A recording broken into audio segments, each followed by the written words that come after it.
Welcome to this afternoon's presentation, Educational and Religious Persecution in Iran. We are very fortunate today to be learning and reaching out to the world through Parivash Rohani's experiences.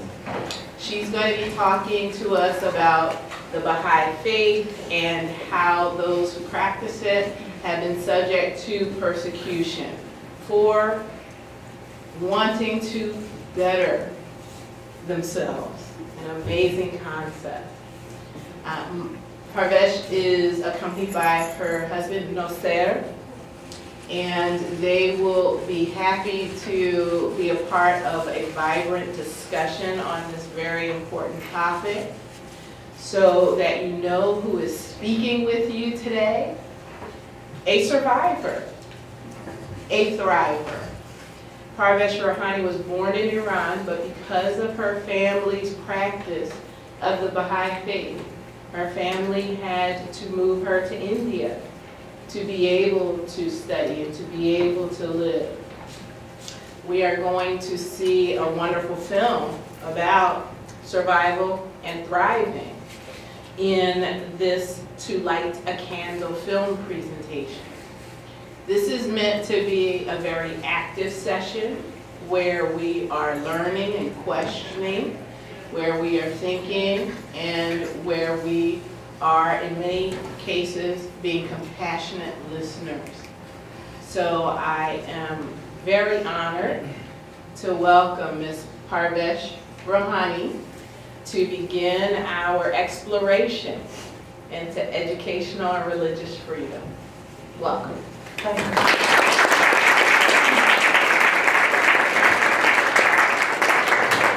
Thank you so much. I think I'm good afternoon. I'm really pleased to be here. And I know your challenge for the next 15 minutes would be to understand my accent, but it's okay. I wish you all luck with that. I wanted to thank Dr. Daniel Conway for giving me this opportunity to be here today, and some of the most amazing students who helped me really bring this presentation to college, like Joy, Toy, and Crystal, that they really, with their dedication, I just want to tell them that because our community is very new, anything anybody does to support our community is recorded in the history of our religion. So thank you so much. I just wanted to tell you, as Dean mentioned, I left Iran in 1979. During revolution, my house was burned down because actually I was not Muslim and I was practicing Baha'i faith. So I had to escape the country for safety, and I went to India. 2 years after I was in India, I heard the news that many of my friends who we worked together in different capacities were executed.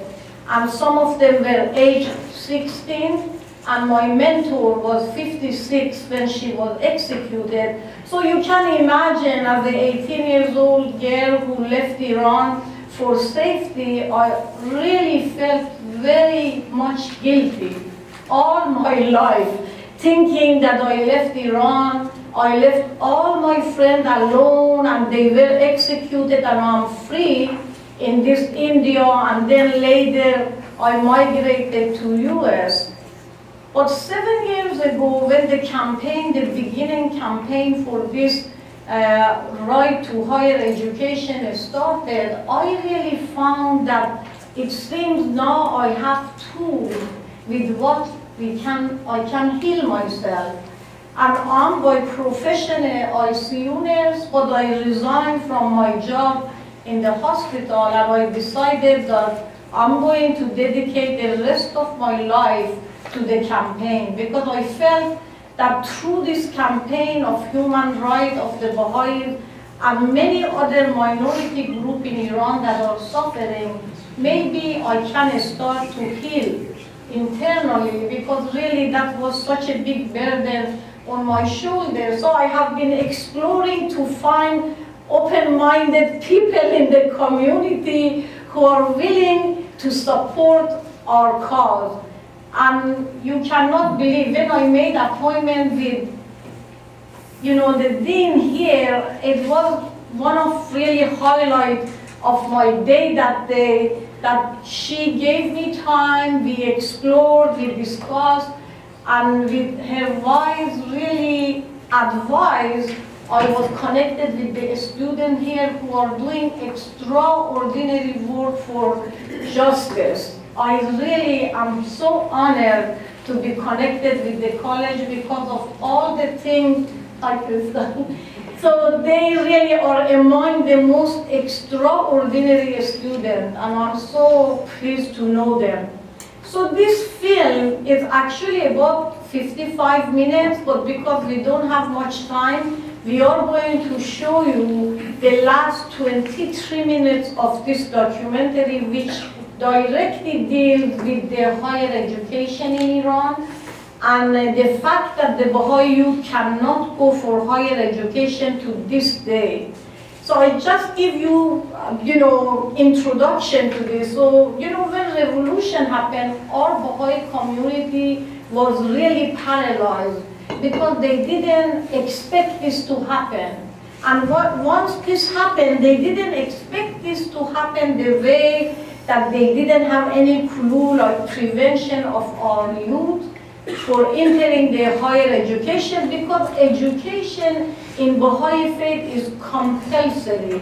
If the family doesn't have money to educate, the community have to support them to get education, because ultimately, really, through education, we are going to get rid of fanaticism and all of these negative things that is happening all over the globe. So you are in the right place, getting higher education. But in 87, all of a sudden the community thought we cannot deal with this, that our kids cannot go for higher education.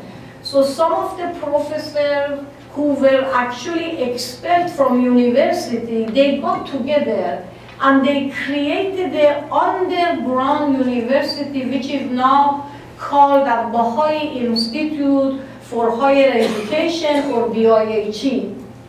So once they started this underground university, it was hard for a student to accept it, because they thought, what?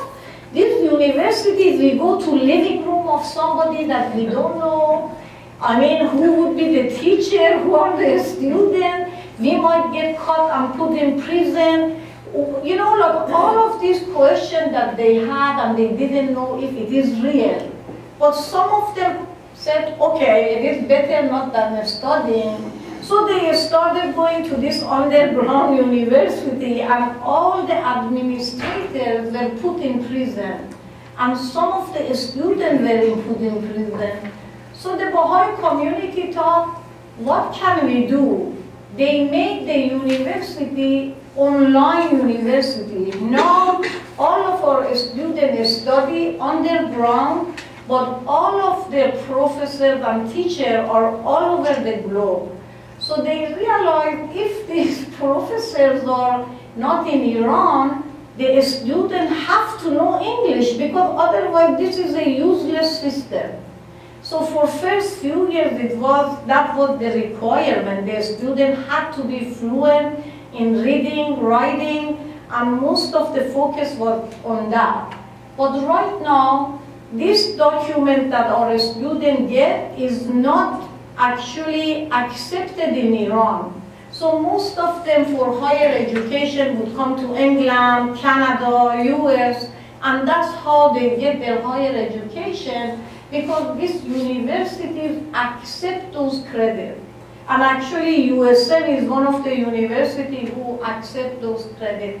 So I'm not going to talk anymore to challenge you with my accent, so I'm going to leave you with the 23 minutes of this documentary. And maybe after, if we have any chance, I'm here, I try to answer your question, okay? Thank you so much for this opportunity. Thank you.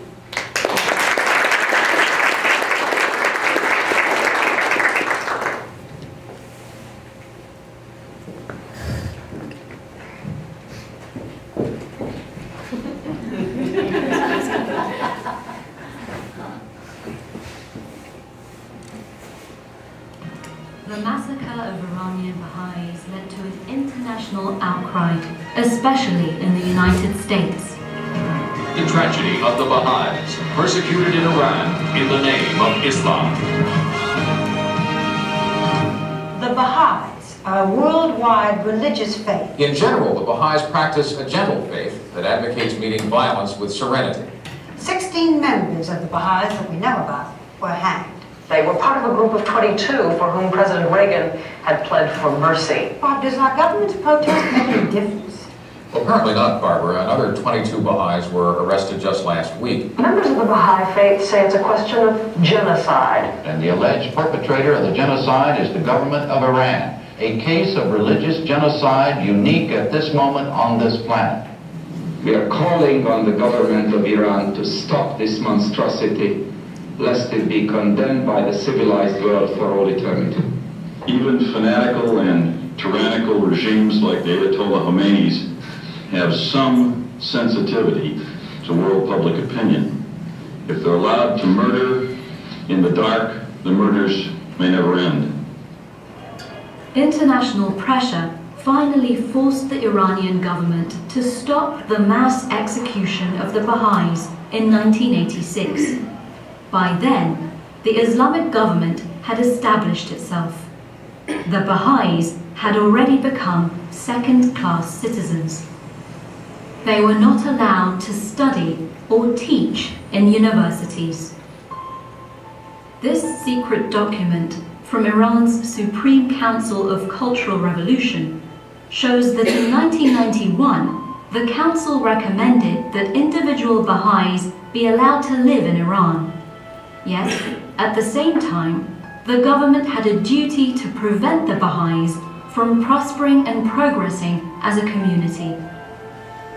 The council's recommendation was accepted by Ayatollah Ali Khamenei, Iran's current supreme leader, who replaced Ruhollah Khomeini in 1989.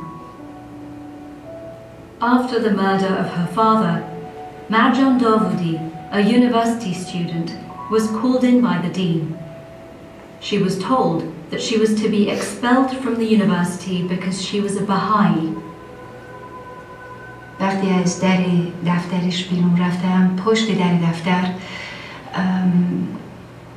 گریه کردم. خیلی فشار بود البته برام. خب یک جوون 19 ساله همه آیندهش مثل اینکه خراب میشه حقیقتا جلوی چشمش وقتی تمام آرزوش فقط ادامه تحصیل. ولی شخصا یادم میاد خودم یک طوری به خودم قول دادم که از یاد گرفتن نیستم. اگر یه جماعتی به وسیله حکومتی زیر فشار رو قرار بگیره و سرکوب بشه، بهش تبعیض بکنن، تعصب نشون بدن برای اینکه حقوقش رو پایمال بکنن، اون جامعه به هر حال یه روزی قیام میکنه، میخواد مشکلش رو حل بکنه. In 1987, Tahir Burgess joined a group of educated Baha'is who'd established BIHE, the Baha'i Institute of Higher Education. We can't show the faces of BIHE professors and students in this picture because all of them still live and work in Iran. Tahir had to migrate to the United States for medical reasons. جامعه بهایی اون روزی که دید دیگه بچه‌ها راه به جایی ندارن و اونها رو به دانشگاه‌ها راه نمیدن، به پا خواست. تمام افراد جامعه به اضافه افرادی که تحصیل کرده بودن در جامعه ما و بالاخره به کمک اساتیدی که به دلیل بهایی بودن از دانشگاه‌ها اخراج شده بودن، همه ما با هم همداستان شدیم، دست به دست هم دادیم و یک صدا تصمیم گرفتیم یه دانشگاه تأسیس بکنیم و این کار کردیم. این خیلی واقع موضوع مهمی بود. Soon after the start of BIHE, many Baha'i houses in Iran became part of the underground university's unofficial campus. BIHE's degrees had no academic value, but the Baha'is of Iran embraced the idea of having a university of their own. هر هفته ما ارسال داشتیم. یعنی ما از هر استادی مراجعه می‌کردیم بهش، یه مقدار تکلیف و مسائل مختلف میداد. ما تیکه تیکه اینا رو برای بچه‌ها یعنی هر جمعه ما دور هم دیگه 5-6 نفر بودیم جمع می شدیم، از صبح رفتیم تو خونه یکی از باهائی‌ها تو تهران و شروع می کردیم به جمع و جور کردن اینا و اینا رو پاکت کردن و همه رو ارسال کردن به اون کسایی رو که انتخاب کرده بودیم در شهرستان ها به عنوان نماینده. وقتی ما کلاسامون در منازل تشکیل میشد، خب منزل که جای کلاس درس نیست. توی خونه اونها بچه‌های کوچیکم این ور اون ور بودن. خود اون خانم صاحب خونه هزار تا کار و بار زندگی داشت دیگه. ولی خونه‌ش رو در یک ساعتی در اختیار بیایچی میذاشت که ما کلاسامون رو تشکیل بدیم. یا وایی میدیدیم مثلا بچه اون میاد وسط کلاس. این اتفاق میافتاد. اولش برای من بسیار سخت بود درس خوندن توی این مؤسسه. علتش هم بود که تمام دروس دانشگاهی بود و تماما مکاتبه‌ای بود. در کل یه سمستر 5 ماهه ما فقط یک جلسه کلاس حضوری برای هر درسی داشتیم. منبع کسب اطلاعاتمون علاوه بر مطالب درسی بود که بریم توی کتابخونه‌ها و کتابخونه‌های دانشگاه هم ما رو نمیدادن و با خاطرم هست که با خیلی ترفندهای مختلفی باید سعی می‌کردیم وارد کتابخونه بشیم. حتی بعضی وقت دوستامون که باهایی نبودن و در دانشگاه مشروط تحصیل بودن به ما کمک می‌کردن که کتاب بگیریم یا بتونیم مطالعه بکنیم. باور بفرمایید زمانی که ما شروع کردیم کار بیایچی رو پی بگیریم، ما اصلا احساس می‌کردیم که با چنان تلاشی داریم کار می‌کنیم، با چنان شتابی داریم جلو میریم که اصلا هیچکس جلودار ما نیست. اینو باور بکنید. اینطوری شد که بیایچی شکل گرفت. بی خودی نبود. و شما بعد از اونم ملاحظه بفرمایید که چطوری همه با هم باز دوباره همکاری می‌کردیم. اگه خود جامعه باهایی با بیایچی همکاری نمی‌کرد، ما میتونستیم کار بکنیم. پس بیایچی اصلا متشکل از جامعه باهایی بود. The internet changed BIHE's teaching system in the 1990s.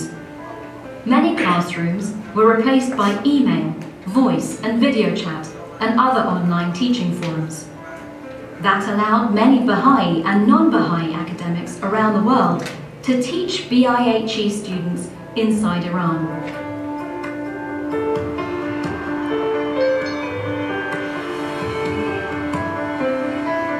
Any country that denies such a large sector of the population access to education is sacrificing a piece of its future for a short-term political expedient purpose.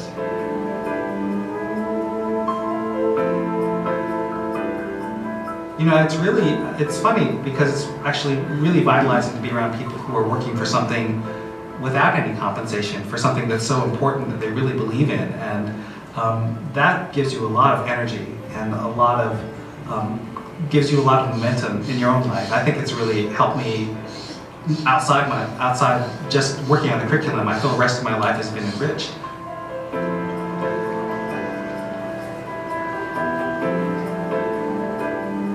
I'm not a Baha'i, but I do believe that teaching at BIHE has certainly enhanced my personal experience, my personal life. I think it's made me a better teacher, not just for the people in BIHE, but for my students here.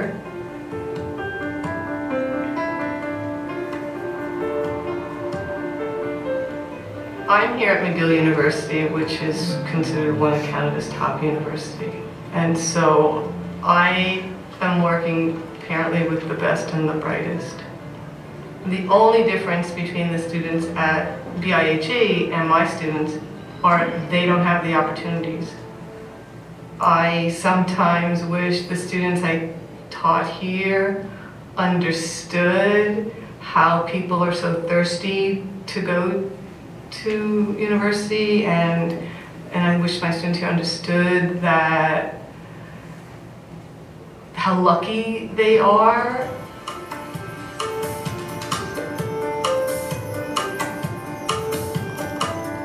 The BIHE students are particularly hungry for knowledge because they've had to face so many challenges in order to access that knowledge.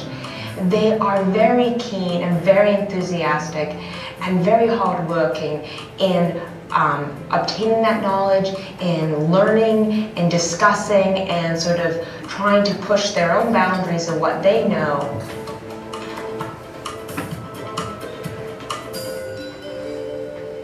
When you exclude people from education, it's like you're cutting off part of one of your limbs. We had students whose house was ransacked, and they came in and sort of kind of interrogated them in the house and ransacked through the house, took materials that were BIHE materials.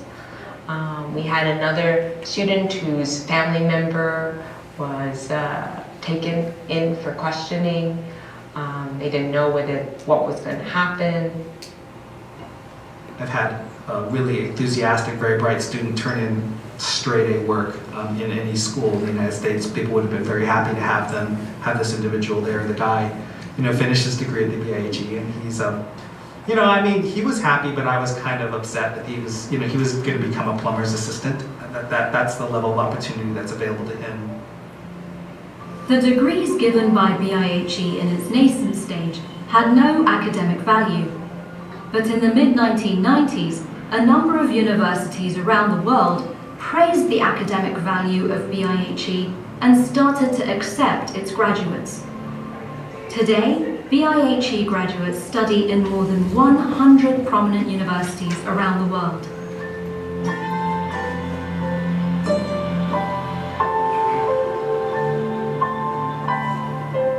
ببینید من فکر میکنم BIHE نماد عشق به یاد گرفتن، یعنی بهترین تصویری هست که تو بتونی در دنیای امروز، حتی میتونم بگم در تاریخ دنیای آموزشی بی‌نظیر از این لحاظ که زیباترین تصویر رو از اینکه عشق به یاد گرفتن چه معنی داره و چه تأثیری میتونه داشته باشه در نهایت محرومیت نشون میده. Many BIHE teachers are BIHE graduates.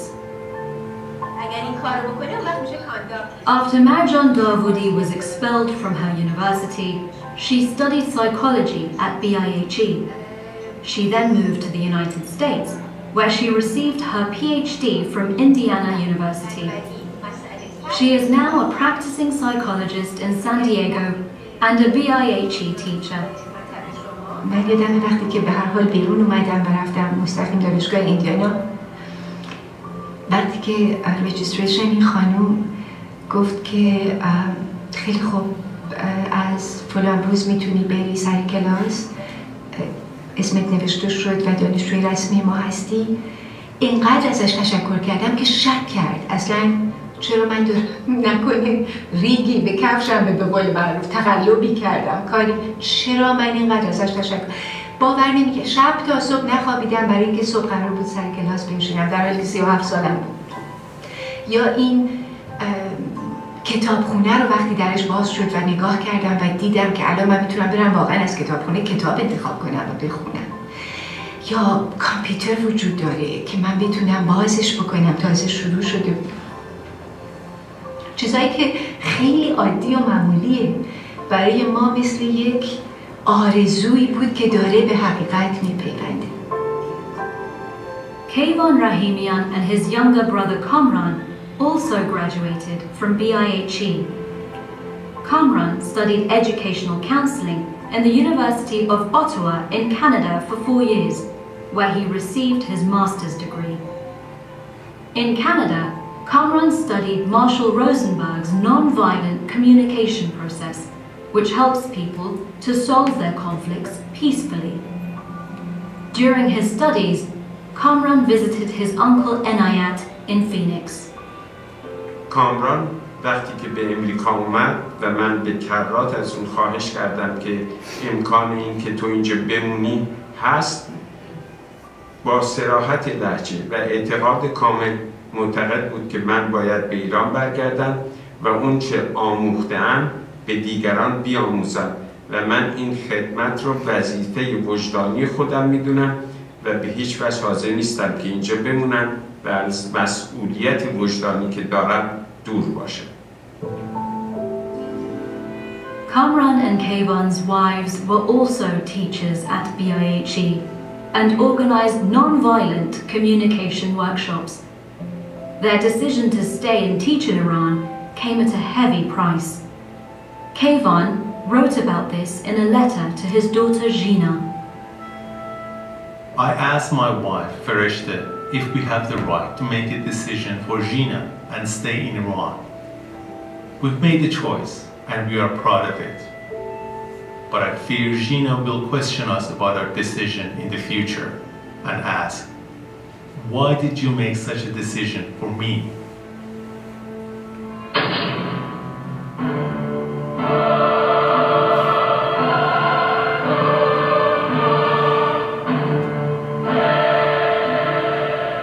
Since the establishment of BIHE in 1987, the Iranian government has tried to shut it down through intimidations and arrests. News reports and films on Iran's state television portray BIHE as the Baha'i method of brainwashing innocent citizens and propagating prostitution and moral corruption. The accusations against the Baha'is are supported by Iran's supreme leader Ayatollah Khamenei. In a recent fatwa, he once again called the Baha'i faith a fake cult and banned his followers from any socializing with the Baha'is. Iranian government officials and diplomats claim that the Baha'is enjoy the same rights as other Iranian citizens. But the government turns a blind eye to harassment of the Baha'is. It calls the attacks spontaneous manifestation of anger by Muslims against infidels. This secret footage shows vandalized Baha'i properties, businesses and cemeteries in different cities in Iran by unknown assailants. این سومین محلیه که بعد از انقلاب در اختیار بهائی‌ها قرار داده شده تا مرده‌هاشون رو توش دفن کنن. ولی در تمام این سالها هیچ کدوم از این محل‌ها از اذیت و آزار دوستان در امان نبود. با زحمت بسیار و وسط بیابون اینجا با هزار سختی درخت کاشته بودن، دوستان زحمت کشیدن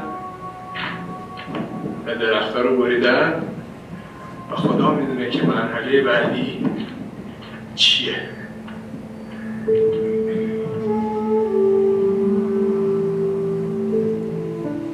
Kamran Rahimian, his wife and several other BIHE administrators and teachers were arrested in September 2011. A number of charges were made against them, including endangering the security of the nation, promoting moral corruption, and espionage. Orwell couldn't have imagined this. If you told Orwell that there is a world in the 21st century where people are going to be arrested because they're privately trying to organize a university online for their deprived students, and the regime is going to see this as a conspiracy, he would have thought you're taking 1984 to exaggerated limits. After Kamran's arrest, his brother Kayvan and his wife Fereshte became the guardians of Kamran's 2-year-old son. At the time, Fereshte was fighting pancreatic cancer. She died a few months later. On his way to Evin prison, Kamran wrote a short letter to his son Artin. My son Artin and the nation of Iran, I am happy with my achievements and what I've done for my country. The sound of the lashes which my father suffered in 1983 have since turned into musical rhythms that have accompanied my life since then. My father's suffering for 6 months in solitary confinement inspired me to learn and teach a new way of life and a peaceful way of communication to people. This has been the Rahimian family's gift to the Iranian nation. I wish you and our country a calm and happy life.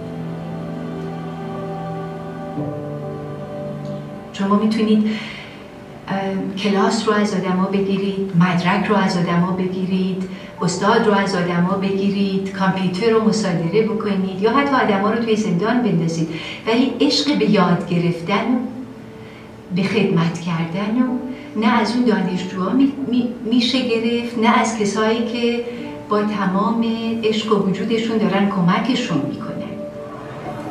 Through educating their youth and non-violent resistance, the Baha'is of Iran have become an indelible part of the democratic movement. In 2009, when millions of Iranians took to the streets and demanded their votes to be recounted, the Islamic government blamed the demonstrations on the influence of the Baha'is and other seditious elements. Very few Baha'is were arrested during those protests, but the accusation that the Baha'is could provoke millions of Iranians was an implicit admission by the Islamic government that more than 3 decades of persecution has not defeated the Baha'is of Iran. In a symbolic gesture in 2013, Mohammad Nourizad, a radical Islamist turned reformist, visited Kamran Rahimian's son, Artin. He kissed Artin's feet and apologized for the hardships suffered by the Baha'is in the hands of a regime that he had supported in the past. A few months later, Mohammad Maliki, the first president of Tehran University after the revolution, visited the Rahimian family and said, "I am a university professor. I am a Muslim and a Shia. I swear to God that studying is not a crime, and no religious person should regard it as something illegal for anyone else." I think the Iranian democratic movement, if it is to be worthy of its name, should not only fully defend the right of the Baha'is for full citizenship and full exercise of their faith, but they should also begin a process of soul searching. Why is it that we were silent for so long? Unless you do that kind of a soul searching, you're not going to get rid of the problem that caused them. A year after his brother's arrest, Kayvan received a call by Iranian intelligence agents. They told Kayvan that they would tell the court to give him an even harsher sentence than his brother. His crime? Teaching at BIHE. In a letter that went viral on the internet, Kayvan expressed opinions and sentiments shared by millions of Iranians, Baha'is and non-Baha'is. The phone rang. The intelligence agents asked, "So your wife's dead, right?" I answered, "Yes." "We sentenced Kamran to 4 years in prison. We're going to sentence you to double that amount. I'm sorry and sad that in my country, instead of using the knowledge and experiences of people like me, we are accused of endangering the security of the nation. The Islamic Republic officials know better than I do that injustice will not last forever, and that God Almighty will judge all of us by how just we have been in our lives. I, like my brother Kamran, repeat that I am happy with all the choices that I've made in my life. I hope the sufferings of my family can help the causes of freedom, justice, and progress in our country."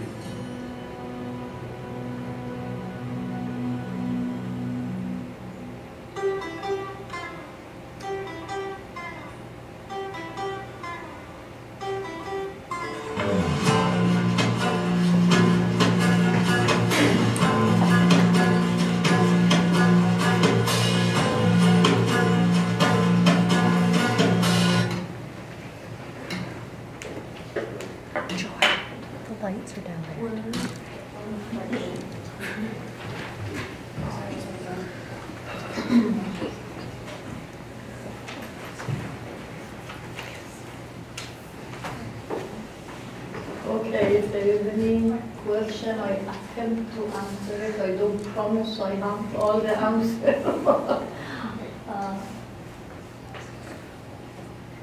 How many of you, this was the first time you would hear about this? Almost everybody. That's the reason I try to take it everywhere, because sometimes, even people don't know that it is happening, and that's why the government of Iran likes it.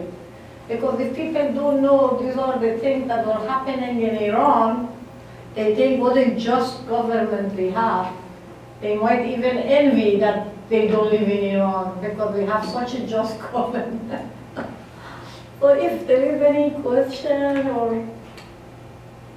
How do you connect what's happening today with Iran signing the nuclear arms agreement with its susceptibility to move forward with education for all?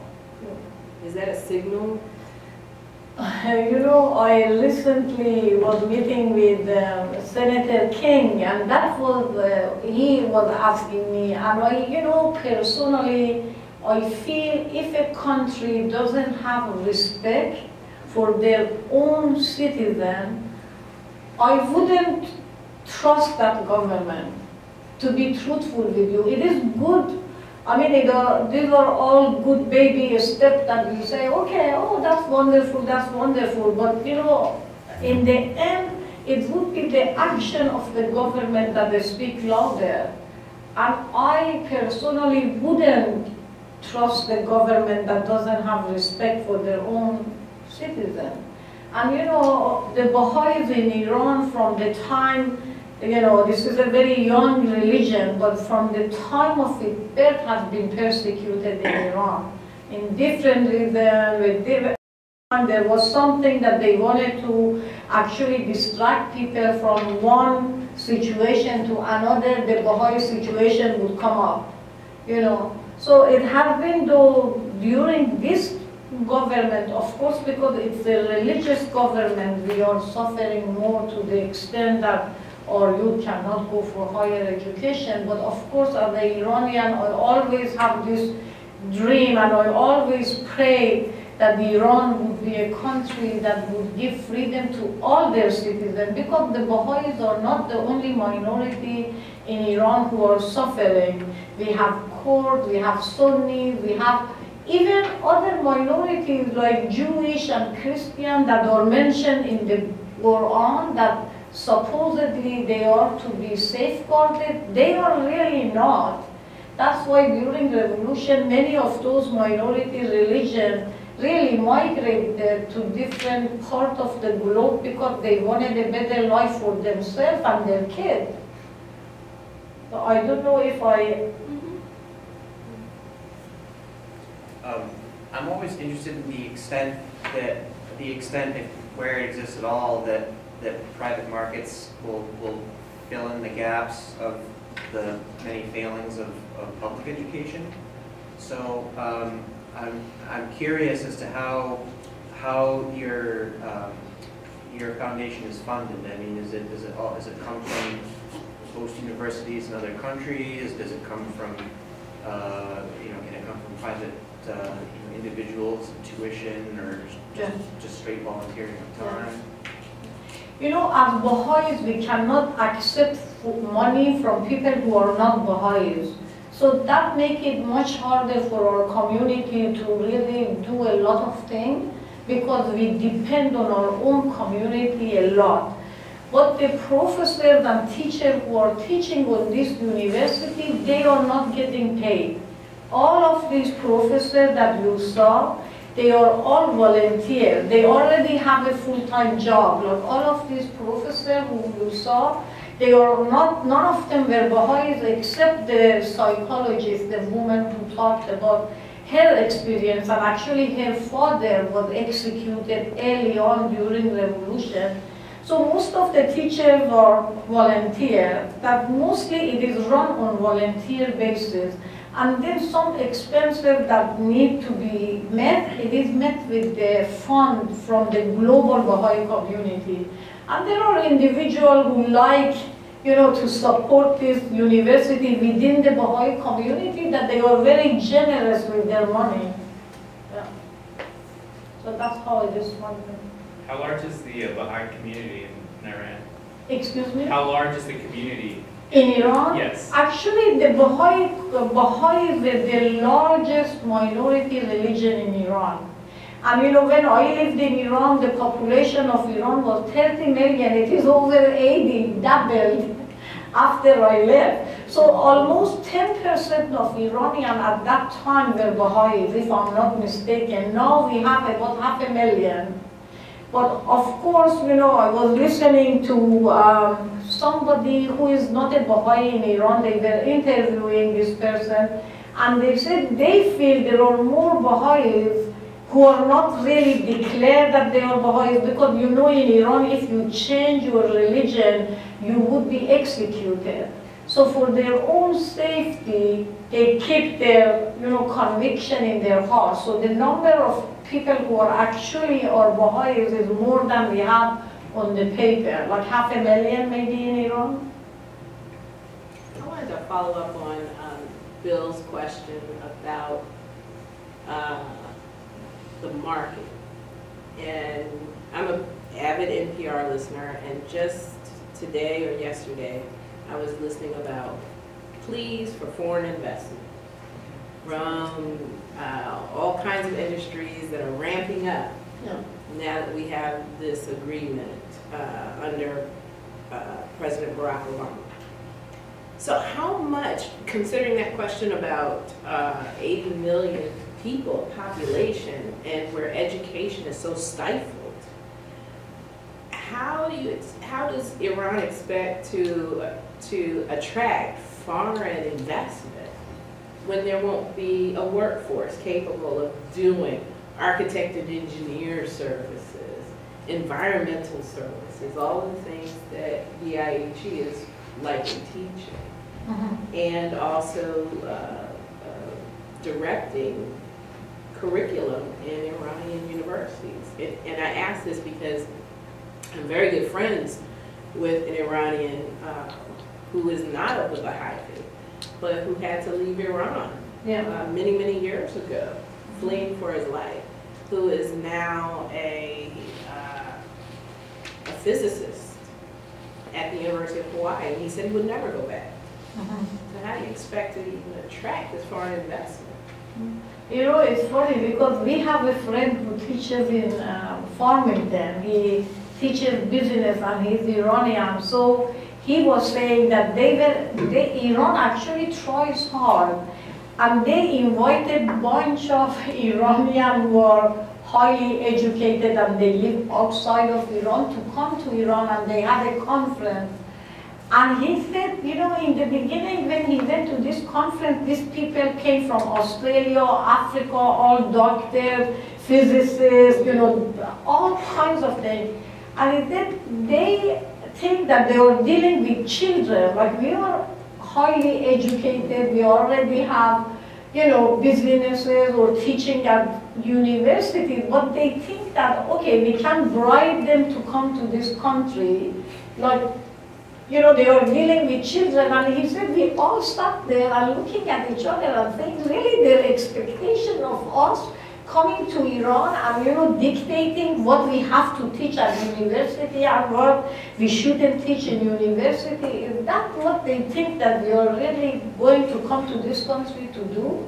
So he said many of us were so dismayed from that conference that we knew there is no way we could work with the existing government. So they try, but they are really not very transparent. But because they are not sincere, among their offering to the Iranian who lives out of the country, sometimes think that they don't want them to come out, and then it is a reality check for Iranians who are hopeful that maybe we can work with this government. They realize nothing has really changed. We have a proverb in Iran. I know when Rohani became the president, and I was meeting with Senator King, he said, you think, you know, he's better, or, you know, because I just went to Iran after 35 years and he wanted to know my personal experience. I said to him, you know, we have a proverb in Iran. We say, ass is the same ass, only the saddle has changed. Nothing has changed. This is the same government, same ideology. It's just they decorated it differently. And you know, of course they would say things that sound good and very progressive, but once they are elected, and we all experience that, you know, it's not very specific to Iran, but in Iran it is worse. But we all experience that they say things that you want to hear, but when the time comes,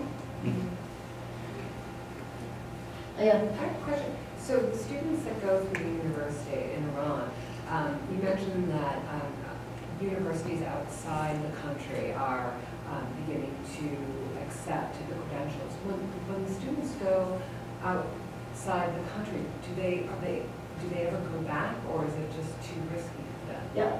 Most of the Baha'i students, as you saw in the documentary, like Kamran, those two brothers, they go back because they come to study things like, you know, conflict resolution, things that are really detrimental to Iranian community right now.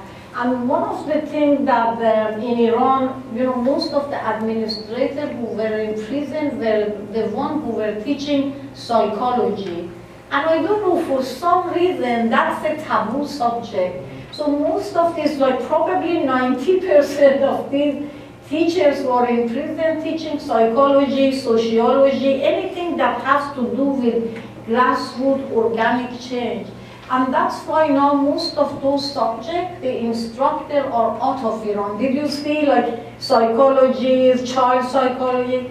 That's why, because the mathematics and science is something that they don't worry about because it is very concrete subject. But if you are dealing with things that is going to really organically change your direction of what you're thinking, that's really very fearful to the government of Iran. So that's why those subjects mostly right now, mostly taught outside of Iran because they don't want the instructor to be getting in trouble. Please pardon my ignorance, but is there a right to any sort of trial in Iran if you're accused of something? Do you get a trial, and do you ever get a jury trial?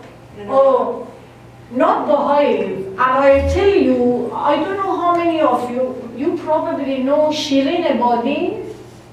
Shirin Ebadi is one of the famous lawyers in Iran that she won actually Nobel Peace Prize. Yeah. So in Iran, people are put in prison, and because we are considered subhuman, we don't have right to lawyer.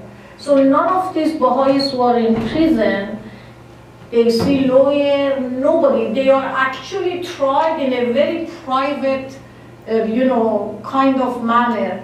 So Shirin Ebadi was one of the most amazing lawyers in Iran who decided, I am a lawyer and I have to defend the justice. I'm not here to say, okay, they are Baha'i, I'm not defending. So when she took the actual position to defend the Baha'is, her office was ransacked, she was branded, she had converted to the Baha'i faith. When they interviewed her, she said she didn't have access to any of the file, and ultimately she had to escape Iran. And you know, we have two other lawyers, courageous lawyers who are dealing with the Baha'i, the same situation, like Nasrin Sotoudeh, Mr. Muhammad Bipur. If you Google their name, you see that they also have been really heavily, you know, restricted with their work, or they have been in solitary confinement. So that's another problem, because as Baha'is considering us subhuman, we have no right to their lawyer, because they get in trouble. Anytime they want to defend the Baha'i, they would be branded. The students that are attending universities outside of Iran, is it difficult for them to enter I'm sorry, I couldn't hear you. For the students who are attending universities outside of Iran, is it difficult for them to get in and out of the country? How does that work? Yes, it is hard for them to get out of the country, but there are countries that Iranians don't need visa. You know, like Turkey, and, you know, Dubai, and those countries. But then some of them come because the universities like McGill University or Harvard or MIT, because we have a student studying from this university there, it's because the college gives them full scholarship and they somehow legally get their paperwork done together to come here for a few years and then go back. It's not easy. It's really a lot of procedure and paperwork, and so. I think the last point I'll make, because we're running short on time and the university is actually closing at 2. Yeah. It's interesting watching the film and listening to you, and also thinking about my area of scholarship and activism in internet law. And it's not lost on me that in the film, it seemed that much of the movement toward educational equality was made possible because of the internet. Exactly. And its launch in 1991. And now the flip classroom, which is studying online. How much of that platform, that online platform, is going to move your human rights movement to the next phase, and how have new innovations in technology made it easier to teach this class of this segment of the society? Yeah. Actually, if you know, our community would be doomed to if we didn't have the internet. Because so many of these classes right now, most of them, like 100% really is online.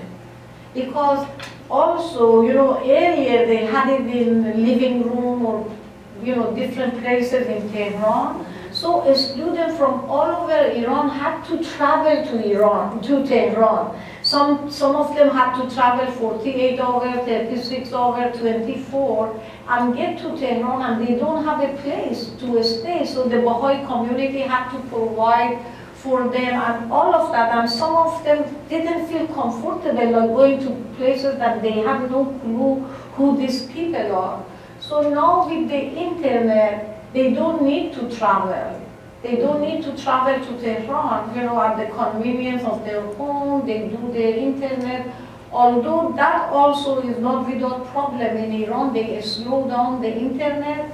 I was talking to one of my cousins. She said one day for sending her homework to England, she had to change 3 different you know, website, because they would break into their website and they slow down the computer. They immediately get a different password. They go to the other one. So it really, they have become quite savvy with the computer, all the students. So it is not without the problem, but without the internet, we would have nothing really. So I think I'll make one more, I'm sorry for monopolizing the time. But I think I'd make one more suggestion for our students and our faculty and staff. If you would like to even see a parallel story about this, I read a book years ago called Reading Lolita in Tehran. I was just going to suggest it is a fabulous book, and you know, whether you agree or disagree with the religious focus of any particular group in Iran, it's a very important book to understand how education is used as a tool to actually segment and discriminate against all parts of Iranian society if you're not on the right track, if you're somewhere different. So it's called Reading Lolita in Tehran. It is a 2-day read. It is absolutely fabulous. Thank you so much. Thank you.